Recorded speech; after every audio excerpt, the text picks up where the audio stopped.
Be'ezrat Hashem na'aseh v'natzliach. In one of the conventions of this wonderful organization, Lev Le'achim, that they're doing so much, among other things, to bring people, kids or adults that are far away from Torah and mitzvot, bringing them to a little bit of Yiddishkeit, a little bit of Yahadut, Judaism. In one of those conventions, the Rabbi Chizkiyahu Mishkovsky, Sheyechiyeh Le'yamim Tovim V'Arukim, he brought this story about this boy, Bachur by now, in a yeshiva that's learning non-stop. From the moment that he wakes up, he holds his Gemara, he eats with his Gemara, he walks with his Gemara, learning, he sleeps with the Gemara in his hand. It was amazing to see such a young boy learning, and learning, what we call matmid. No one knew what was his secret, from where he got the strength to sit and learn throughout the day and throughout the night. He never talked to anyone, never revealed his secrets to anyone, but one day he came to the Rosh Yeshiva and he said to his Rosh Yeshiva, Rabbi, I need your help. I have a question to ask. The Rosh Yeshiva invited this excellent Bachur to his chamber, gave him a charity seat, and even asked from one of the boys to bring some tea. Tell me, my son, what's on your heart? What question you have?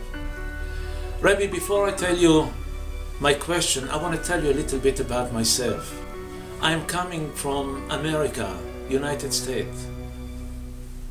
I was born to parents that didn't keep anything.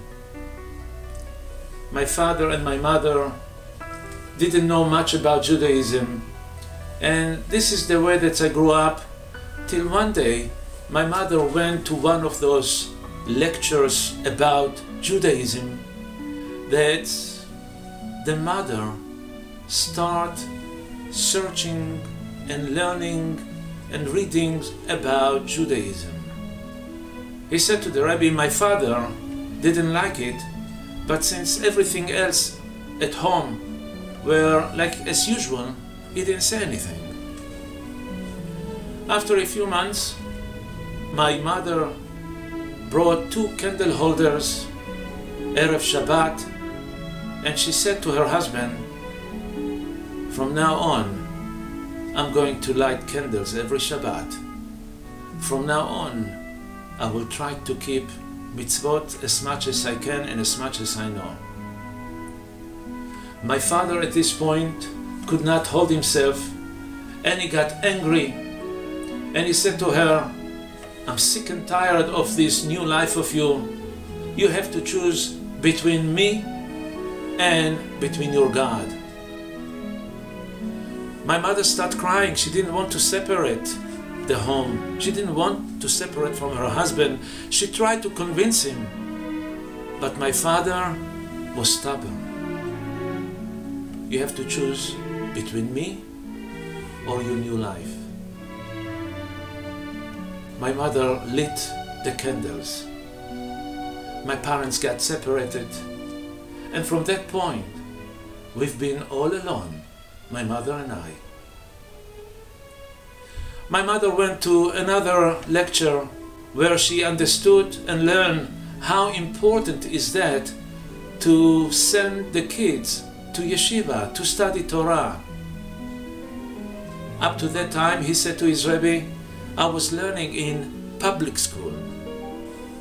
My mother arranged for me a yeshiva where I start in the 5th grade learning the ABC of Judaism.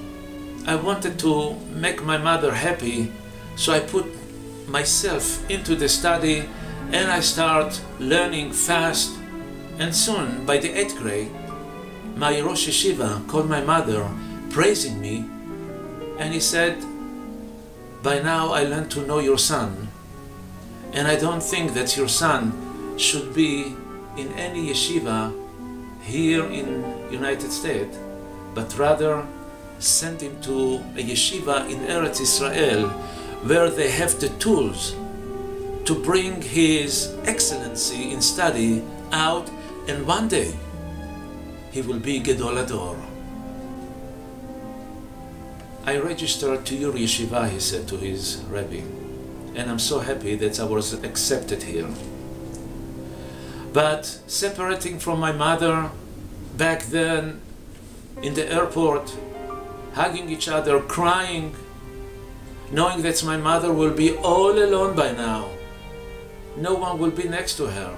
I'll be in Israel and she will be there. But my mother said to me, my son, everything is worth it to sacrifice for your learning Torah. I don't mind to be alone. Just remember to not make my korban for vain. I'm sending you to Israel to study Torah, to know that one day I left a candle in the holy Mikdash in Eretz Israel. We cried for a while, and I promised my mother I'll do the best. And here I came, learning every spare moment, every free time, on top of the regular study that we have in the yeshiva.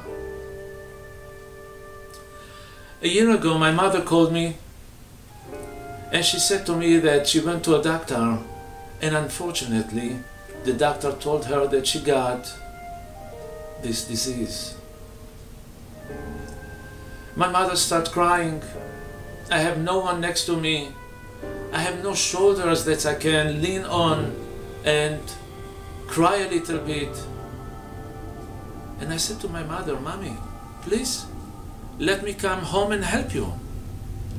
And she said to me, very straightforward, you have to study. I don't want you here. I want you there in Eretz Israel. And every Friday my mother called me, telling me how this machala this disease is progressing, and crying, and I cried. And again I asked her to come, and she said to me, no way. A month ago she called me and she said to me that the doctor said to her that that's it, not much time left. She cried and I cried, and I said, Mommy, let me come now to be with you at least a few days. She said to me, no, remember, I put a candle in the Mikdash, in the holy place, in the Holy Land. Just promise me to study, to study. He said to the Rabbi, last Friday, I didn't get any calls anymore from my mother. I know she passed away. And I have a question, Rabbi. Am I doing enough for my mother? Am I doing enough as a Jew for my Father in heaven? My brothers and sisters, this is a question that every one of us should ask himself. Am I doing enough? Am I doing enough learning? Am I doing enough giving tzedakah? Am I doing enough helping others? Am I doing enough to show good examples for my surrounding? Remember, we are one unit. We are Am Echad, Belev Echad, one nation in one heart. Together, we can change the world to a better one, to a better for not only the Jews, for the entire people in the world. Be'ezrat Hashem, na'aseh v'natzliach.